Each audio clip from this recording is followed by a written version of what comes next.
It was all right when they were winning, wasn't it? But now the absence of Ozil, a big headache for Unai Emery. This is what he had to say. I think it's not one player, which means we can't win or lose. The players who are here are the players who deserve to be in this match. Let's go to Paolo. Paolo, with your Arsenal ways, what do you make of this problem, which is a massive problem, is it? This Ozil-Emery split.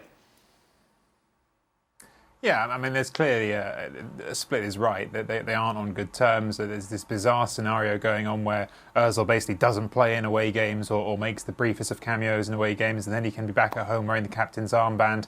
I think there's no doubt that Emery is sort of giving a message to the board with the way he's coaching the team. He's saying, look, this is a guy who, whilst he's not going to completely disregard him and say he's got no use in the squad, he's not central to my plans. And I think he feels that the funds that could be freed up, even just by not having Ozil's wages on the bill, let alone what you could potentially maybe make something in terms of a transfer fee, just having his wages off the bill and allowing him to be more flexible and bring in the sort of players that he needs.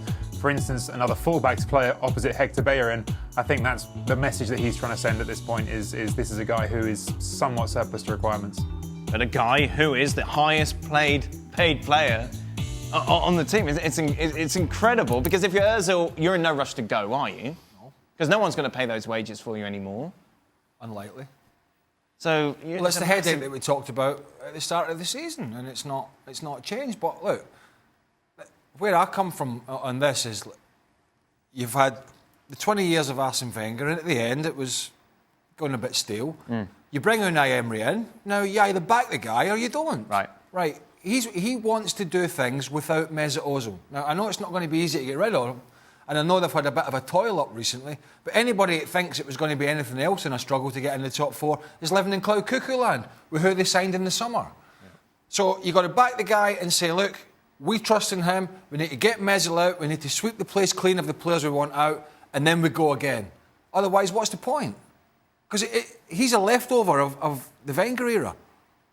Good a player as good as or has been, or can be, it's Unai Emery doesn't want him. Yeah. And what the hell Stan Kroenke and the board are doing as well is absolutely beggars belief. It's incredible they gave him that new contract, really. Well, they gave him a contract. Now they're saying we can only bring loan players in January. I don't think January is a great time to sign players. The odd time it is. But if there's no money for Unai Emery in the summer, then the fans want to get on that board because they're a joke. Yeah. An absolute joke.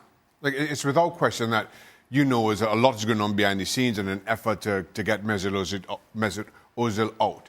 He is under no pressure to leave because of that 5-year contract that he signed, and he's probably thinking, what's the difference? I can see it out here in London. It's great, whatever. But if, as Craig said, you bring in a new manager, you have to back him. Give Ozil whatever he wants to make him leave, because it's become a distraction in the dressing room. Clearly not wanted by Unai Emery. Whatever it takes, don't go on this ridiculous, what it seems to be Unai Emery trying to upset Mesut Ozil in an effort to force him out, because he's not going to move. So just he will move if there's a right club. Well, but do you see any of the big boys in Europe saying, exactly. Get me Mesut Ozil? You know how these things work. You know how these things work.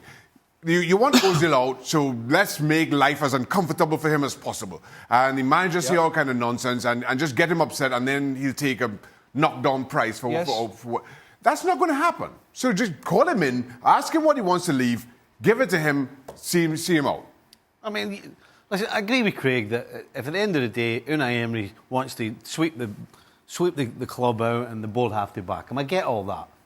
But really, are you telling me that you can't figure a way out of sorting your team out, that you've got a guy with the quality that Ozil's got? You can't somehow figure out to get him in the team? You've got a team full of guys who work hard and will run forever. Where's the quality?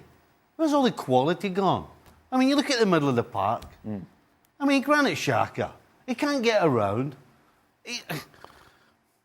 He's not even close to the qualities of Mesut Ozil. So you figure out your team and you find a way of building a team so you can get a guy with quality in. Paolo, how does this end? It's a great question.